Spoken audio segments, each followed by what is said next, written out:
இங்கே திரு வந்துட்டு அவங்க மாமா வந்துட்டு இதுவில் வந்து ஆஃபீஸ்க்கு வர சொல்லிடுறாங்க. ஒரு போஸ்டிங் போட்டு தரேன், அங்கேயே அவர் வேலை பார்க்கணுன்ற மாதிரி. அதெல்லாம் வேணான்னு இன்னொரு அத்தை சொல்லிட்டு இருக்கேன். அவங்களுக்கு நான் வாக்கு கொடுத்துட்டேன், நான் அதை செய்வேன்னு சொல்லிட்டு திரு எழுந்திரிச்சு போயிடுறாங்க. அப்புறமா அவங்க பாட்டி வந்துட்டு எப்படியாவது அவனுக்கு கல்யாணத்துக்கு ஒத்துக்கணும், இப்போ பேசக்கூடிய நிலமையில இல்லை அப்படின்ற மாதிரி சொல்லிடுறாங்க. ஆனால் கண்டிப்பாக என் பேத்திக்கும் பேரனுக்கும் தான் கல்யாணம் கண்டிப்பாக நடக்குன்ற மாதிரி சொல்லிடுறாங்க. இங்கே பானுமதிக்கு வந்துட்டு அவங்க பொண்ணை வந்துட்டு வர வைக்கிறாங்க. சும்மாவே வந்துட்டு அவங்களுக்கு உடம்பு முடியலன்ற மாதிரி சொல்ல வச்சு அவங்க பொண்ணை வந்துட்டு வர வைக்கிறாங்க. பொண்ணு ஸ்ரீயை அப்போ தான் கல்யாணத்தை நடத்த முடியும் திருக்குடன் சேர்ந்துன்னு சொல்லிட்டு பிளான் பண்ணிகிட்ருக்காங்க ஒரு பக்கம்.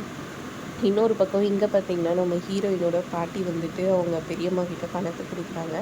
கல்யாணத்துக்கு செலவாகும்ல, இந்த பணம் வச்சுக்கோ, நான் சேர்த்து வச்சுருந்தேன்னு சொல்லி கொடுக்குறாங்க. முதல்ல அவங்க வேணான்ற மாதிரி சொல்லி அப்புறம் வாங்கிக்கிறாங்க. எதுக்குக்கா முதலே பணம் வாங்கலான்னு சொல்லிட்டு அவங்க தம்பி கேட்க, முதலே வாங்கிட்டேன்னா அவங்களுக்கு சந்தேகம் வந்துடும்ல, அதனால தான் அப்படின்னு சொல்கிறாங்க.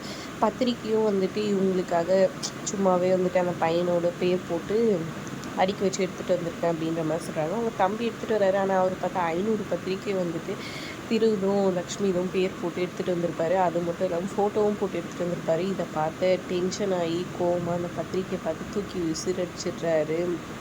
இங்கே அவங்க மாமா, லக்ஷ்மியோட மாமா.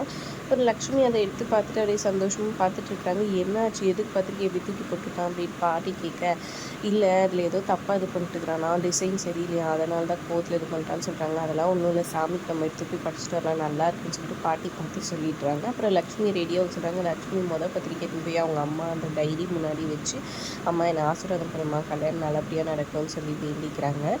இன்னொரு பக்கம் பார்த்திங்கன்னா இங்கே அவங்க மாமா வந்துட்டு ஒரு பொண்ணு கூட வந்துட்டு அஃபேர் வச்சுட்ருப்பாரு. அந்த பொண்ணுக்கிட்ட போயிட்டு உண்மையெல்லாம் சொல்கிறாங்க. இவங்க பிளான் பண்ணி லக்ஷ்மியை ஏமாற்றி கல்யாணம் பண்ண போகிறத பற்றி சொல்லிடுறாங்க. அப்போ என்ன கல்யாணம் பண்ணிக்க மாட்டியா அப்படின்னு சொல்லி அந்த பொண்ணு கேட்க, உன்னை ஏன் கல்யாணம் பண்ணணும், நீ எப்போவுமே எனக்கு வப்பாட்டி மட்டும்தான், லக்ஷ்மி தான் நான் கல்யாணம் பண்ணிப்பேன் அப்படின்ற மாதிரி சொல்லிட்டாரு. நீ எப்படி அவளை கல்யாணம் பண்ணுறேன்னு நானும் பார்த்துட்டேன்னு சொல்லிட்டு உடனே அவங்க வீட்டு லேண்ட்லைனுக்கு கால் பண்ணுறாங்க. லக்ஷ்மி இல்லை பாட்டி இருக்கு, உனக்கு இருக்குடா அப்படின்ற மாதிரி அவங்க பிளான் பண்ணிக்கிறாங்க. கரெக்டாக ஃபோன் ரிங் ஆகுது. லக்ஷ்மி கோயிலுக்கு ரெடி ஆகிட்டு ஃபோன் அடிக்கிட்ட பார்த்து எடுக்கிறதுக்காக வராங்க. என்ன நடக்க போகுது பொறுத்துன்னு பார்க்கலாம். வீடியோ பிடிச்சிருந்தா லைக் பண்ணிக்கோங்க.